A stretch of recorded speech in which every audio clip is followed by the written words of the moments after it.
Spawn Camp Council presents Campfire Tales, our deep dive into gaming, media, and pop culture.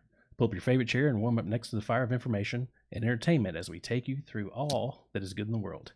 Tonight, Solid Scorpion Z, King Dawes, Old Dirty Robot, special guest Super Totally Fresh, and me, Adam Too bringing the very talented artists behind such projects as The Explorer's Guide to Wildemount, I always say Wildemount, and The Chronicles of Exandria, The Mighty Nine, Nikki Dawes. Nikki, welcome to the show. Hello. We're really excited about the Tasha's Cauldron of Everything announcement just yesterday. Yes. Yeah. Yes. I've that, and so that one hit. I started working on that like right as the pandemic hit. Okay. So it's kind of apropos.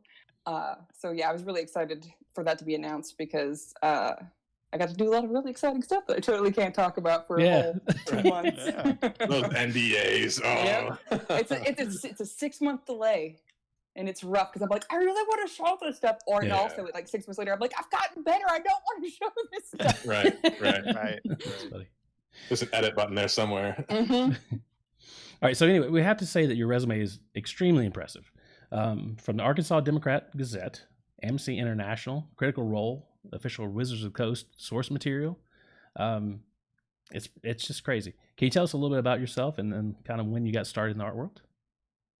I think the best way to approach that question is like, I didn't get started in the art world. Like, y'all just quit. No, I think because like you remember being a kid and you just drew on everything. Like if there was a wall there and a crayon, like you were drawing. And the difference between me and maybe somebody else who is no longer an artist, I just didn't stop drawing. Like, so a lot of people think that art is a talent, and I think for some people it is. It's definitely not for me. It's absolutely like a skill that I have worked for. Let's see, I'm about to tell myself I'm about to be 36. And so I've been doing this for like as long as I could hold a pencil. So yeah, it's definitely, I didn't get started. I came out and it just started. I came out of my mama with a pencil. That was real rough. My peak of my art career is those little S's that you draw with the 3 lines. With like a chain. Oh yeah. That's still like nobody knows where that started. I don't think, and like it's still going. Like kids like a rite of passage in junior high. Urban legend. Look what I did. So do you have like a method to prepare yourself for drawing? Looking at your artwork, it looks like everybody's kind of has something going on.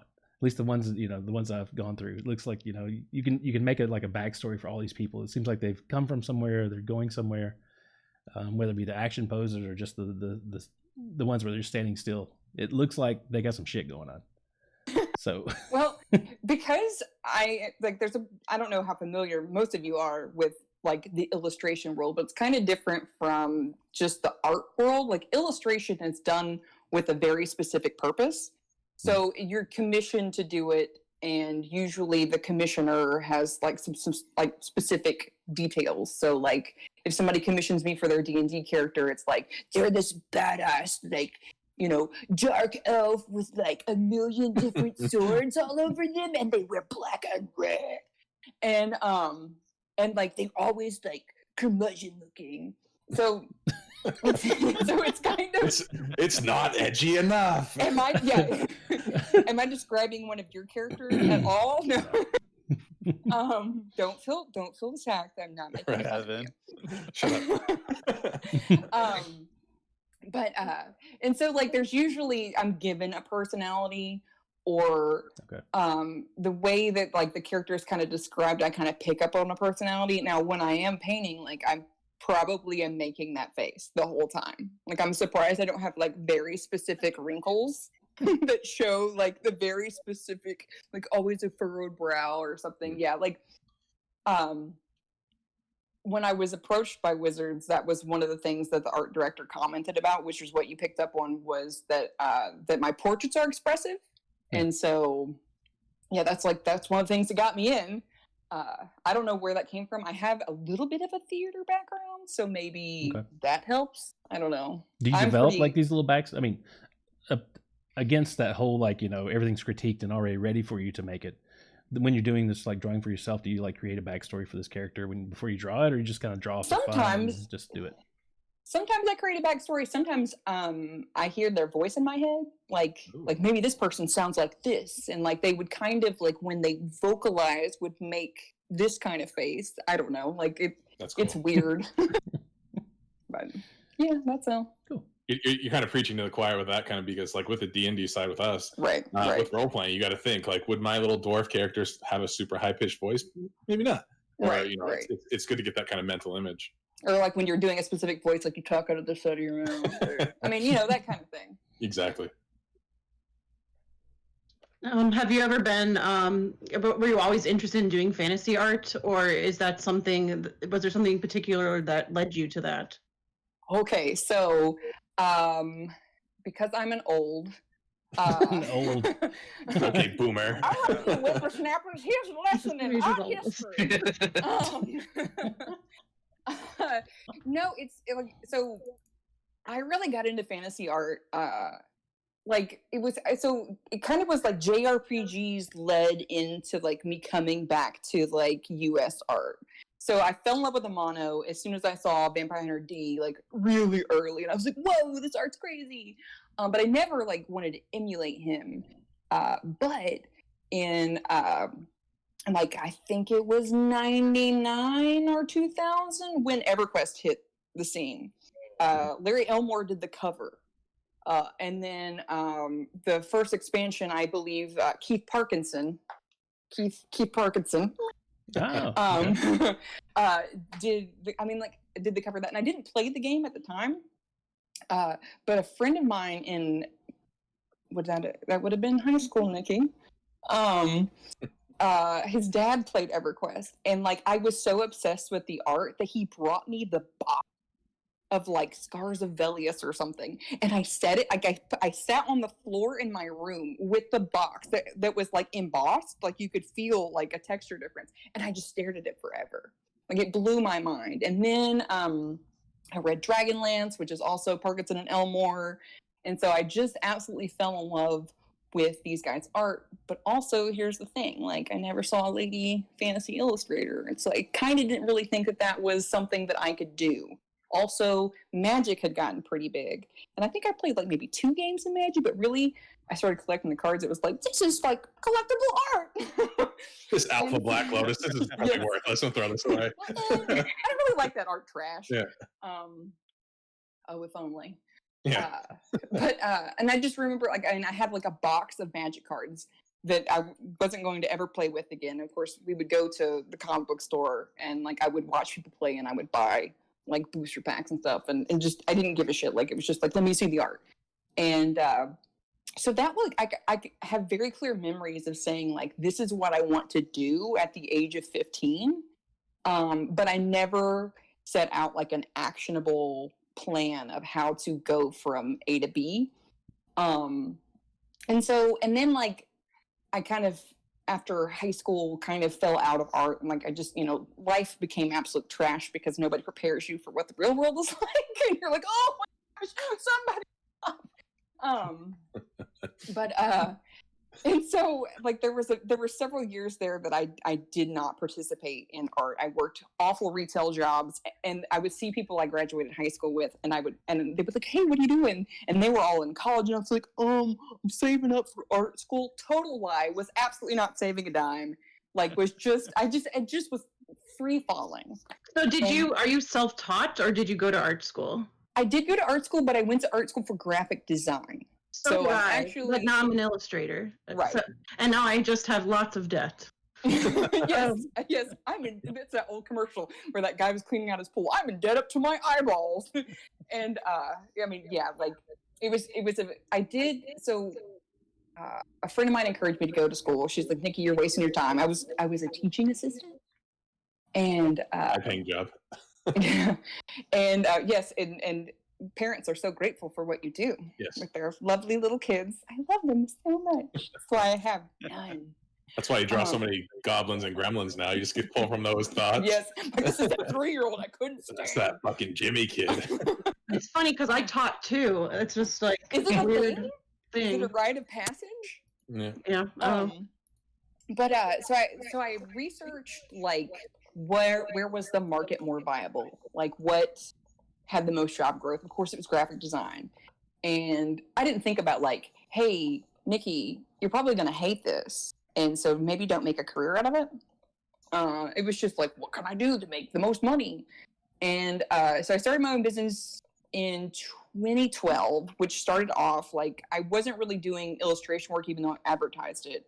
Nobody was asking for that. And I started doing like overflow work for a creative group out of, it's like a marketing firm out of Wisconsin.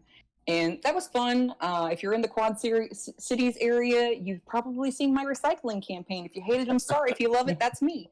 Some billboards, and you probably have a magnet on your refrigerator. But I don't know. I felt like kind of unfulfilled. It just felt like, it felt like work to me. And then right before I graduated college, I went to a for-profit school, which was really great, but there really weren't any other options at the time. I'm super proud. A friend of mine sent me the job link to the graphic artist job at the statewide newspaper here in Arkansas, and I applied for that, thinking like, oh, hey, this is just going to be job experience or interview experience for my field. And I ended up getting the job. I was cleaning out somebody's pantry and reorganizing it for money at the time, so that was pretty exciting that I was going to get a steady paycheck. So I did that for about 5 years. Somewhere in there, like, because Arkansas is years behind the rest of the country. So the newspaper was kind of doing okay. It's funny. I live in Maine, so I know what you're talking about. Right. And so, like, there was a fall off in the late 2000s in terms of like layoffs and stuff, but like it was still pretty hardy when I started in 2014. But then like somewhere in there, like through attrition and then like, I mean, it just kind of really pared down into nothingness. And so there was a lot of downtime. And so that's when I started like, I guess I'll just start doing like fantasy art. And then, yeah, it kind of look where we are. Yeah, now I'm here. So, yeah, that's partially why I'm here doing actual Wizards art. Did you seek out Wizards, or did Wizards come to you? In Bass Ackwards way, they came to me. So the art director who does, I think she does all of the D&D stuff, Kate Irwin, she's absolutely fantastic. I know Chris Perkins has sung her praises, but I will do it as well. And Kate, if you're ever watching this, you're probably not. I think you're great. If you can't tell by all the exclamation marks in all of my emails. It sounds like you got a little creeper sass going on. I love her. No, she's just really great at making me feel okay when I don't feel okay about my stuff. But so I started doing artwork for Critical Role, like just as a fan artist. My husband was doing his taxes and needed something on the background, and he happened to turn on Critical Role, and he kind of got into it, and he saw the art reel, and he was like, I think Nikki could do this. And so he showed it to me, and I was like, I mean, maybe. I wasn't really into D&D at the time. I played one game, and the DM was a creeper, and I never came back.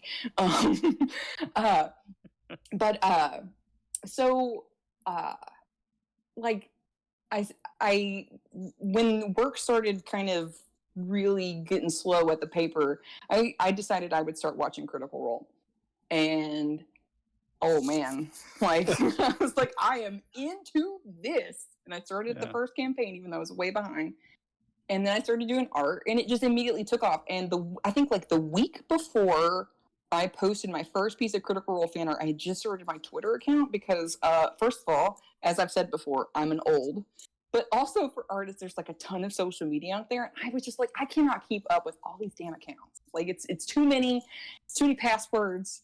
It's too many places to post that all have different like aspect ratios. Like I don't want to deal with this anymore.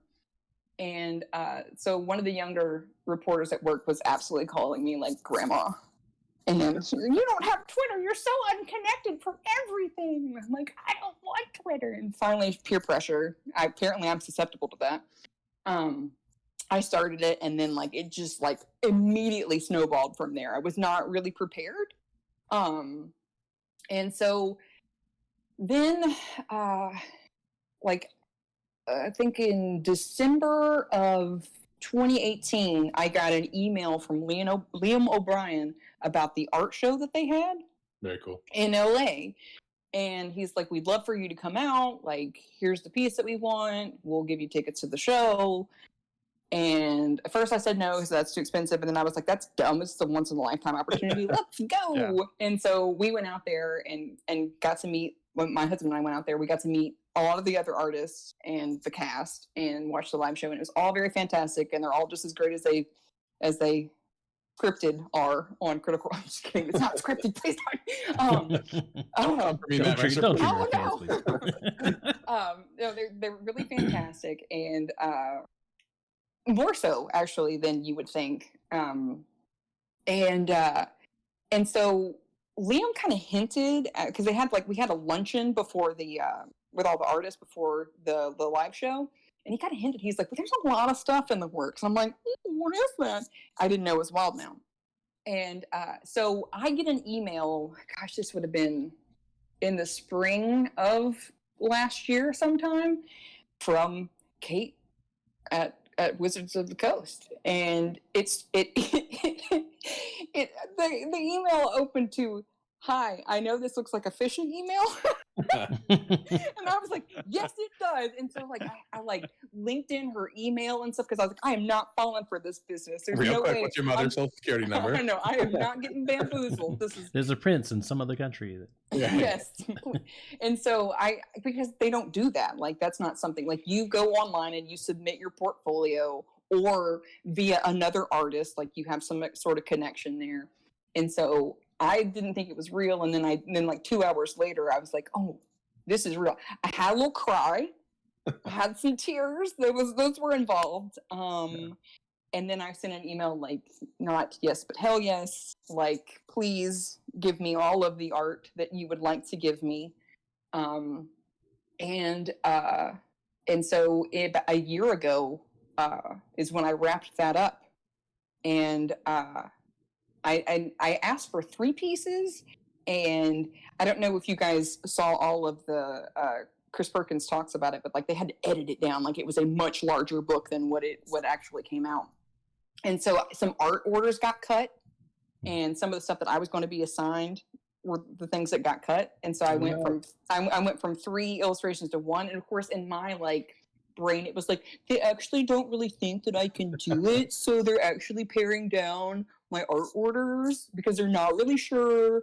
And you didn't have enough knives. There weren't enough swords on them. Yeah. Yes, it was not edgelord. The red was not just blood colored enough. Fun fact, and to that point, like, I don't think I had drawn like a full figure in armor until that, and so it was like me sweating pretty hard for 2 months. Cat, yes. There is a cat. A cat is in his picture. Very important. We'd like to introduce Cat. Yeah, his name's Orville. Sorry, cats are my love language. Because he looks like Orville Redenbacher. Is that? Sorry. Nope, the brother, the right brother, the one that flew. Oh. He can fly? He can, yeah. Oh my God. Magic cat. You throw him off the balcony, he'll. No, please don't do that. Don't say that. That's awful. They land. Yeah. They land. Anyway, like now that we're not talking about throwing cats. You offended him. He's gone. He's like, I can totally fly. I'm out. Everybody wants to get his band of just throwing cats across the room. Jeez. Please no. The balcony is literally 4 feet high. Yeah. So how do you keep a balance between your professional work and like what you do personally, and kind of, is there a difference between the two, or are they pretty intertwined? What's personal art? So personal art for me was doing like fan art, or I mean, it still kind of is, because I really am an illustrator through and through. Like, I don't really care too much about coming up with my own stuff. Like, that doesn't really interest me. I don't have like a big ambition to create my own IP or anything like that. And there are plenty of artists who absolutely do, and I'm not dissing on that at all. Like, I think that's amazing that artists are brave enough and have enough self-worth to realize that they do have really great ideas. But like, I don't know, like I like painting Dungeons and Dragons stuff. Like, I mean, I like to have somebody tell me, hey, here's a vague idea of what I want, and then like I kind of give birth to that, as it were, and they're like, oh, cool, like that's not even how I pictured it. I like that even more, or I didn't even think about that. Like, so that part of it is fulfilling to me, but like coming up with my own stuff, it would just be fantasy characters, like orcs and elves and stuff. Like, I don't, yeah, like there's not, I've tried to do personal art because I had this big plan this year of what I was going to do in 2020 when I quit my job in November of 2019, and that didn't really work out very well. And it involved some personal stuff, but I didn't think that I was going to continue working as much as I have with Wizards of the Coast. It's been pretty steady. I've been very fortunate there. There was a month this year that I made like $150, and that was scary. Yeah, I was like, oh, this pandemic, quitting my job wasn't such a great idea. But so, yeah, there's not really anything to balance because, yeah. You've mentioned commissions a few times, and I've got to ask this. What's the craziest commission you've been asked to do? Anything that... so many feet. I actually I've not gotten any porn or like fetish commissions, but there was I didn't even think that was a thing. Oh, that's big money. Yeah. That's where the money is. Holy. I'll see. Yeah. And if you want even bigger money, the furry community, man, do they have bank to spend. I'm not joking. And a lot of those artists are really, really, really good. But the weirdest thing I ever got commissioned, I think, would have to be this guy commissioned a joke portrait of a friend and his friend's wife as Chitara and Lion-O. Oh, see, I see that. Yeah. But Lion-O, the guy who I was supposed to paint as Lion-O was known for his being well endowed, and so I had to make sure that the blue Speedo showed that. Oh, wow. And he's like, I need 10% more penis. That's an I was like, option. oh, Bumblebee tuna, like, your balls are It's a deep cut. Yeah, it is. Probably never seen Ace Ventura. Mm-hmm. But like, Ace I think Ventura I did it because I knew the commissioner and I knew it was a joke, and so like I don't know, I didn't feel pervy doing it. Not that there's anything wrong with drawing anything perverted. It's just not necessarily my path. But yeah, I think that's definitely. I've never shown it to anybody, and I don't even know where it is, and I probably would never show it to anybody because it's old. Ask, is it on your site? But no, I would love. Hey, art directors, look at. Somebody can buy a printout. I would like to draw your attention to this area Thundercats, right here. Yeah, I know. So I've got to say, I really like the Wonder Woman 2020 piece. Yeah. When I look through all that, that's the one that really kind of stuck out to me, and it seems like that's someone you know that you've drawn before. That is my friend Jade. She actually looks like that. Yeah. It's kind of annoying because I'm like, well, you just get to walk around and just look like that. Cool. Let me immortalize you on my painting. Do you have other friends that you draw regularly? Is that if I was an artist, that would be my gift, but I'm kind of curious if you use it that way. I have definitely done a lot of portraits. I do a lot of pet portraits. Unfortunately, I do a lot of like, hi, my pet just passed away portraits, because losing a pet is one of the hardest things that you can absolutely go through. And I do parent and friend.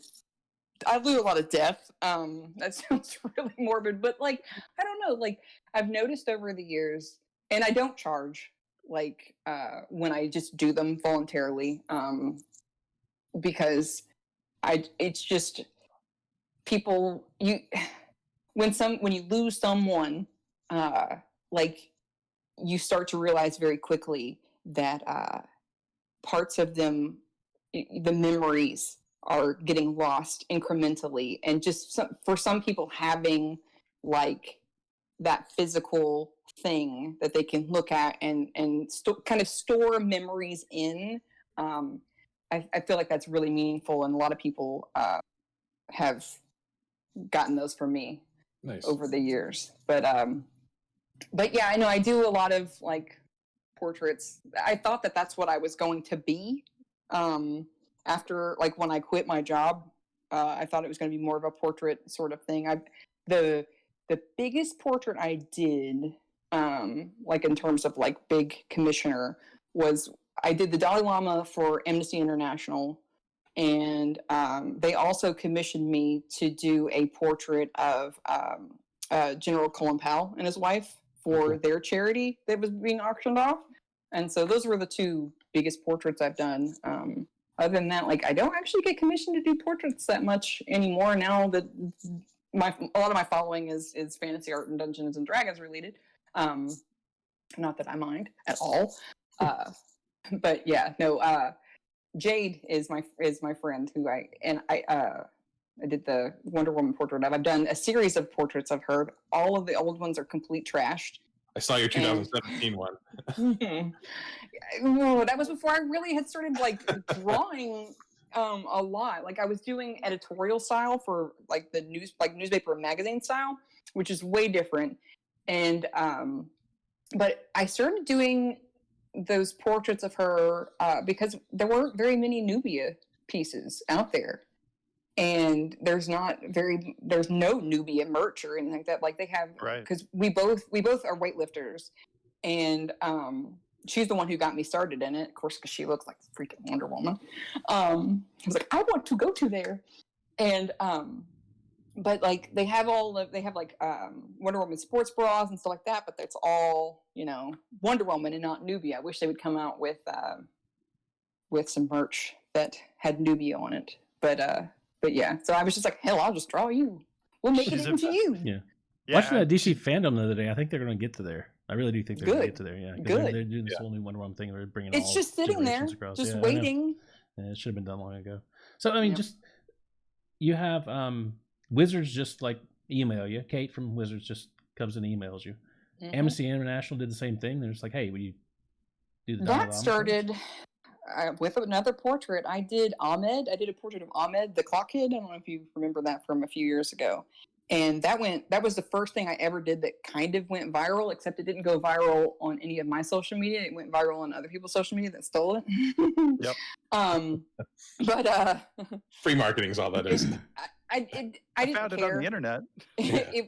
I did not care. It was profits when the watermark's gone. I was like, my signature's right there. But so they tracked me down through that, and that's how I got those commissions. And I thought like, oh, big things popping, like this is how it's about to start. No, it did not start. It stopped. there was nothing more to be had. That well ran dry. I was very grateful for the opportunity. I felt really special. Well, it still has to be a feather in your cap, like they came to you, like you didn't seek this out, right? Yeah. That's two very big people. Yeah, like That's the weird thing is like I've never had the confidence in myself to like be like, hey, here's my stuff. What do you think of it? Would you like to hire me? Like I've never I have said for years and years like I'm absolutely going to submit a portfolio to Wizards of the Coast. I was doing this all women art show a couple of years ago, and one of the artists there, she is absolutely phenomenal. Her name is Maggie Ivy. She trained over in Europe, like way better than I'll ever dream of being. And she was like, yeah, I'm going to do that too. I still need to work on like my armor rendering. And she said that, and I was like, never mind, done. There's no way. Like if she's saying that, there's just no conceivable way that I'll ever be able to work for them. So I'm just going to and I even went home that day and looked at the portfolio submission page and stared at it for a bit. I definitely wasn't ready then, but so I wanted to have that, but I've never. It always taken somebody else believing in me, and for Wizards it was Matt and Liam from Critical Role. Like Matt said he wanted to use some Critical Role artists, and it's a hell of an endorsement, though. Yeah, yeah, and I've sent them thank yous because they are contract workers as well, being in the VO community. So they know what it's like to be a gig worker. And so they're happy to have given other people work. And I continue to get paid for the opportunity that they sort of like pushed me towards. So that's cool. I mean, like I'll be on my deathbed, be like, Liam, Thank you. No, I think it's a good example for people that life isn't luck. Life is preparation meeting luck. And Right. those are really good examples of you honed your craft and the opportunity came and you were ready to go for it. So that's Didn't know I was ready. admirable. But I mean, I apparently was. They've only kept a few Critical Role artists on. I don't know why. But I was one of them, and I couldn't believe it. But they still use me, and I've just wrapped up something I can't talk about. Just gonna hang out till they kick you out of there. And so. yes, I'm always like at the very end Still of it. here. Please, sir, just Right. one more. I'm so hungry. One more paycheck, please. Rent's coming up. I gotta do something. Yeah. It's a crazy time, and when I looked through your work, I noticed you did one of Breonna Taylor. Yes. Do you draw things kind of based off what you feel in current events, or was that a request by someone? The George Floyd piece that I painted, I did because, and I wish I would have thought more about it, because I realize now that it looked like I was probably trying to monopolize on a trending thing, and that absolutely wasn't what I was trying to do. I'm gonna try not to get emotional here. Those situations are so painful to me as a white woman, and I can't even imagine what being a Black person in America and even the rest of the world seeing all this stuff. And so, like, I wanted to see him when I did that, like, really, like, look at him and see what the last moments of his life, like before he got snuffed out, was like. Like, I didn't remember him. And it's kind of like when I talked about the other portraits that I did of other people who've passed, where you put those memories in there. And for me, it was kind of like this catharsis. And another thing is, portraits since the dawn of time have been commissioned by very wealthy white people. You don't see people of color or Black people, right, like, elevated like that. And for me, that's kind of what I was trying to do. And I think it kind of, I maybe should have thought about it a little bit more. But the Breonna Taylor one, definitely for me was, there was that whole movement of, that was asked to create those things. By the people who were running, like, I think her family was, please don't forget her, please do this art, please use this hashtag. And so that felt like something that I had to do as a portrait artist. I'm absolutely not trying to insert myself into those situations. It's just like, I felt like, okay, I am a portrait artist. Like, if I don't do this, like, what an asshole I must be because I don't feel like this is a worthy situation. I don't know. It was a very difficult tightrope to walk. And and I've been doing it for years. Like, I did it with granted, Ahmed didn't die, but I don't know. Like, I feel like, looking at, like, the little lines and crevices in people's faces, like, I don't know. It's just, there's just something about it that feels very powerful to me, and, like, I want to capture that. But yeah, I imagine, I'm not an artist myself, but as an artist, there's a difference between looking at a picture and then looking at something you created with your hands, and Right. and I imagine that's that kind of feeling for you. Like, I have like a tattoo on my hand from it's a rosary that my grandmother had, and I can look at pictures of her, but then I can look at that and I can really remember those thoughts of her. right, because you placed those in there. You Right. You remember how you felt when you got it. You remember your emotional state. You remember the moments that led up to the thinking about getting it. Like, all that It was stuff. a Tuesday. I remember the day. Like, all that stuff gets put in there, and that's kind of what I try to do. Is that exact thing? Is to put that in there. Like, don't forget this. Don't just forget what they look like. Don't forget who they were. And that they were a person that had feelings and should be here, most likely. But Well, to expound upon what Kevin's saying is, like, I kind of agree with that. What I'm hearing from this now is like, eventually the moment will pass, and as things do, these moments will just kind of disappear. But you've created something that's going to last. You've got a moment in time that's now forever framed and is unforgettable. These pictures and things that come out of this, I don't want to get too deep into it, but whether people, I'm sorry, but whether people appreciate it or not because of the time frame, it matters, and there needs to be a calling in some way on that. But there's also the point that, as you said, I mean, there've never been like African American, people of color lifted up in these portraits, or even in their direst moments, and because it's all been white commissioned art. Right. So, and that piece will exist beyond this moment in time, and that will have a better effect throughout history. I mean, throughout our future, and then history to them. So, I definitely don't want to like take the place of a Black artist who, because there was this, I forget what. I don't think you have a chance of taking the place of. Well, no, but like there was a lady, like who did a portrait of Emmett Till, and it was kind of gruesome, and she put it in like a museum, I think in Missouri, and it felt like, she was a white woman, it felt like maybe she had good intentions, but it also felt like she was just digging up Black grief. And it's so hard. I kind of felt like I might have accidentally done that with George Floyd's portrait. And so that wasn't my intention. I was just kind of doing what I do. Like in this situation, it kind of maybe was not the right time.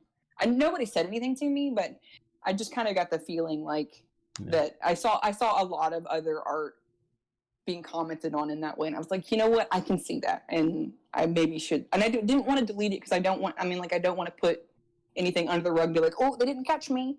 But not that it's I was incredibly self-aware though, and I think that all of us have feelings like that. That was such a powerful moment though, and it seemed like a good creative outlet, a way to grieve, because it sounds.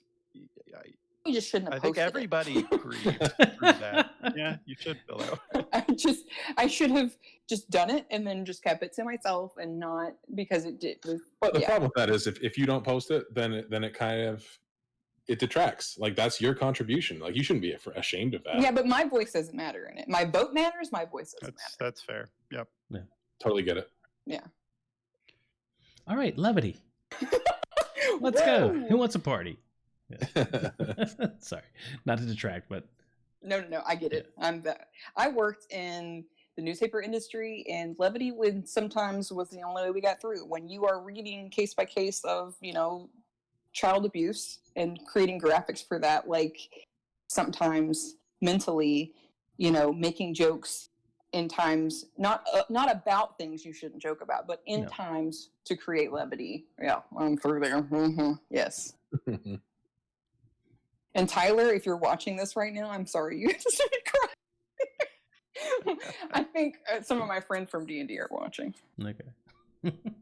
Well, welcome. Don't make fun of me. Well, let's get to D&D here. All right, so you mentioned that you do play D&D now. Yes. So how often do you play? Every Wednesday and every other Saturday. All right. Do you have a favorite class, race, combination? I'm playing a cleric right now and hate it. What kind of cleric is it? A knowledge cleric. Oh, cool. But I hate it probably because, Tyler, I hope you're watching this, you troll. My friend Tyler plays... Tyler is watching, actually. He plays a divination wizard, and so he's always screwing with rolls. Yes. Rolls, fucker. And so I like this Tyler guy already. No.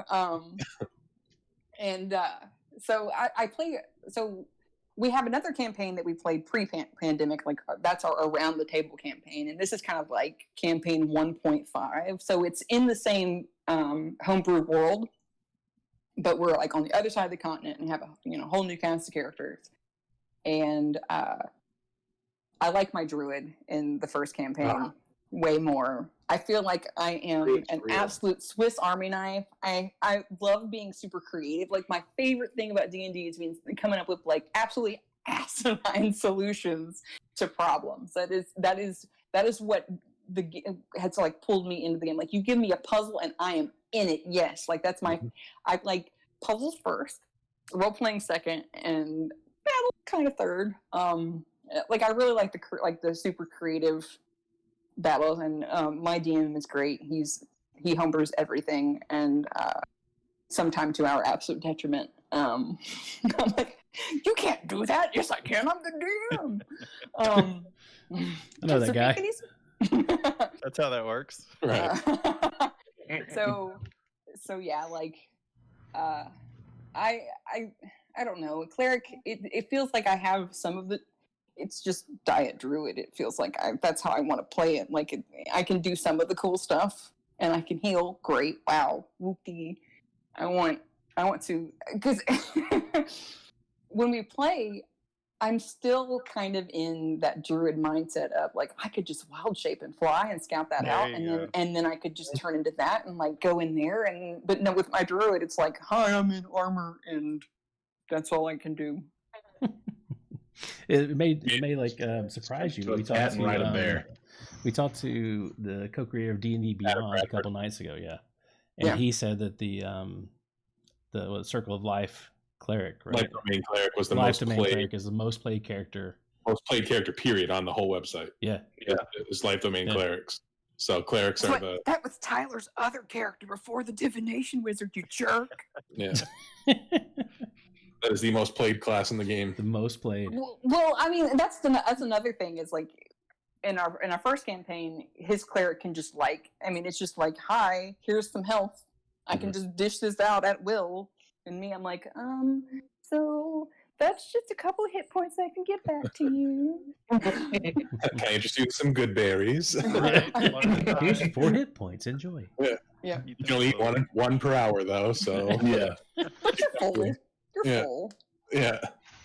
So do you guys play Theater of the Mind and like a mix of minis at all, or do you guys do all grid?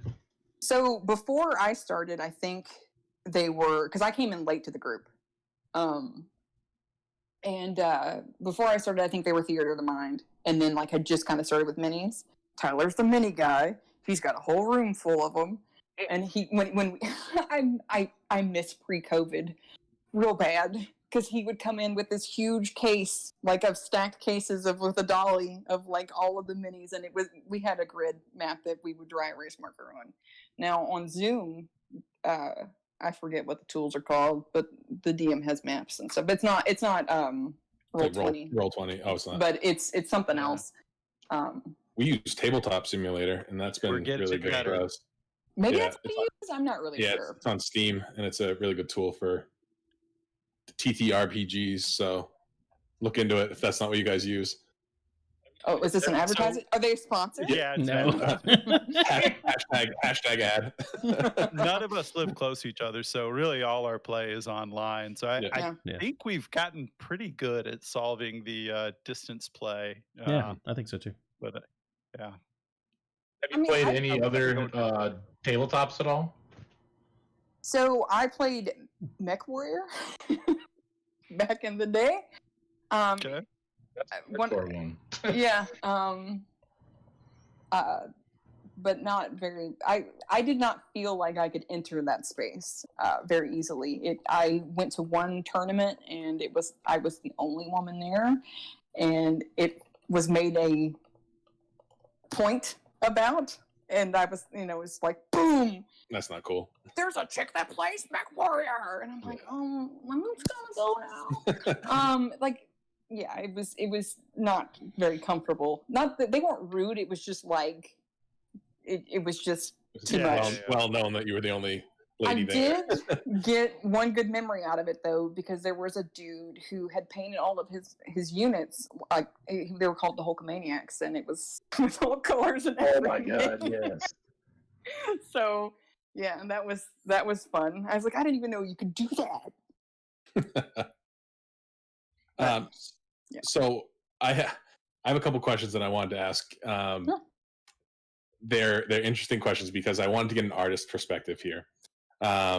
Your current D&D character, I'd like you to describe them in as much detail as possible, their physical traits, their personality.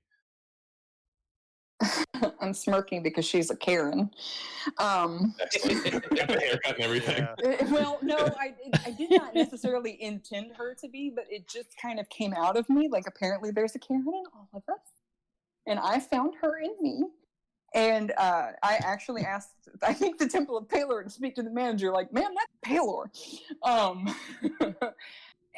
But she is very pale, and she wears glasses, and she has blue robes. She has an iron stone, because she is a knowledge cleric of iron, in her forehead at all times. She has read so many books that her hands are actually black from ink stains. That's cool. That, like, even if she washed them out, they will always kind of be that. She loves smutty books. All right. Smutty. Well, that's knowledge. Containing lino and cheetah. Yeah. I actually talked the DM into. I was like, "Hey, can I find a book on shibari, which is the rope?" And I was like, "Does that give me any sort of?" I have 50 feet of rope in my adventure pack. I don't know. Would that give me any sort of bonus to tying up any Wow. bad guys that we come across? He's like, +5 to your grapple checks. okay, sure. That makes sense. She's Storm Whip, right? Right, Robot? That's on my Right. druid. Yep, that was him. That was him a lot in the last campaign. Was he's like wrapping people up and I tying them don't up. think my thorn whip worked once in that entire campaign. It worked. No, But- it worked. It worked. Worked every time, yeah. Friendly fire, but it worked. Sorry. Awesome. Well, I'm glad to hear. I like to get the like when we talked with Adam previously. Like character creation is like my thing. I love creating characters and getting that kind of. It's cool to see somebody put that much thought into their character, and because I'm a little bit the opposite. Characters don't mean a whole lot to me. I'll rifle through multiple characters in a campaign, but it's too much to Adam's chagrin. But it's cool to see somebody stick with a character that you can build like a relationship with them and know what your character would think and do. And I definitely I have motivations in my head, all that stuff. Like I started off. I don't know if this is so nerdy. Here I am. I'm talking about D&D. I'm like, this is so nerdy. Yeah. It's the right But there's an anime called You're in a safe space. Read or Dream and Read or Die, and it's like paper magic. So they manipulate paper, and so that's kind of was my initial plan for my cleric, was because she's a knowledge cleric, she would have all these like loose leaf paper, and like her spells would be thematically like all this That's cool. paper stuff. And so I just kind of that's how it started, and I built from there. And I don't actually talk about the paper stuff. I get the nerd aspect because I'm so waiting on the culinary bard. Yes, the culinary, and we actually looked at one. It was the Is that like Chef Boyardee? was it the tattoo sorcerer? Or Chef Bardo. The tattoo. Get out. Go home. Tattoo. No. We know Chef you're a Bardo dad, dude. okay? So you don't have to rub it in. All right, and my next question Sorry. again is going to obviously you have like a love for cats, as do I. Love cats. Your personal cat, based on their personality, what kind of monster or creature in D&D would they be if they were in the universe? Well, okay, first of all, let me pay the cat tax super quick. Yep, please, thank you. Come here. He was sleeping. So this is my big boy buddy. Excellent. Oh, that's the Frost Maiden right there. Yeah, Yeah. we're going strictly personality-wise, not looks. He is very, very lazy. Mhm. I don't know. He would actually, you know what? He would be a barbarian that used all of his rage at probably 4 a.m. Okay. and wouldn't have any left for the rest of the day, and would just have to have exhaustion points. Yep, absolutely. Yeah, so he goes all rage against the mousies, and then He's that character in our campaign that I have to deal with saying, "Can we take a long rest?" No. please, I need my spell slots back. Yeah, that's awesome. And now, what can we expect from you say in the next 5 years? Well, High school more- interview question here. I hope to be, no. When I grow up. Well, that's kind of like, that's the funny thing about this is I don't feel grown up at all. I'm like, you know, do they know my secret that I'm actually a child? We know. We all watch cartoons and play video games. Like. Yes. I've never grown out of any of that stuff. No, I've got several Dungeons and Dragons stuff that's been unannounced and unreleased that's coming up. I did some work that I can't talk about for Hasbro proper. Oh. That I don't know when it's going to be announced. I have no clue, but I'm done with it, and that's the important part. Mhm. But I don't know. I mean, I would like to get into doing magic cards. I am not there skill-wise yet. Because what are backgrounds? Even though Have you seen those full art cards, those new ones that are just like the Icordia sets? Oh my god. Yes, I have. Because I follow all of those people and look at all of their stuff covetously. I would like to find some a mentor. That was one of my plans for this year, was to actually find an art mentor. But everything kind of went crazy, and I can't. All of the people who I feel like are a good fit don't really have a presence. There's this one artist who works on magic. Her name is Ekaterina Burmack. I think she goes by Kate Burmack. Oh my gosh. Like, when I grow up, that's the artist I want to be. She's probably way younger than me. She's probably like 16. I don't know. And like, look at my God skills. Yeah. But like, I searched all over the internet. I mean, I could find her email address, but there was no like indication that she posts any sort of videos or has a Patreon or anything. Because I was just like, please let me just find something. I've thought about emailing her and be like, hey, you don't know me, and I'm not really anybody compared to you, but would you teach me what you know? Totally not stalking you, BTW. No, I'm totally not super into your stuff and look like it all. I don't know. I haven't found anybody who I feel like is a good fit because, I don't know. Like it's hard, and a lot of the people who end up doing like the mentorships, they kind of have left the fantasy art field in terms of doing actual commission work for like Wizards of the Coast or Paizo or whatever, and they kind of have started their own IPs and they're more focused on that. And so I don't know. If anybody watches this and you're really, really good and you do magic art, would you send me an email so that I don't have to email you and we can set up this mentorship? Because that's how stuff has worked out for me so far, is that people have come to me. So if I could get a mentor to come to me, that would be fantastic.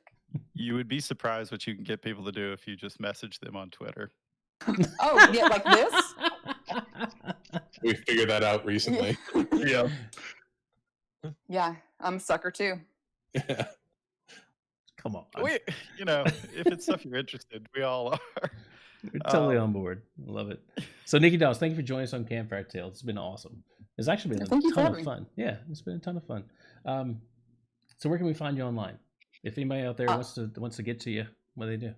If those mentors want to reach out. Yes, mentors, you can find me at nikkidawes.com, which will redirect you to my ArtStation page, which has my email on it. Please email me. I'm most active on Twitter. That's at Nikki Dawes Draws, NIKKIDAWESDRAWS, because some other Nikki Dawes in the US has an account and they have my name and it's rude and they shouldn't. That's awful. Yeah. I hate you. Take it down. Take it down. Yeah. And then I'm on Instagram at Nikki Dawes, and that's. I mean, I can't really post any art because it's all under NDA. Right. Well, that's a good problem to have, really. Yeah. Right. Well, It's a million years problem. from now. Yeah, it is. Yeah. Hopefully, as I keep doing this stuff, you know, the release cycle will allow me to continue to actually post more regularly since it's a 6-month wait. Yeah. All right. Spawn Camp Council thanks everyone for watching, listening to Campfire Tales. We will see you soon. Thank you, everyone. Good night.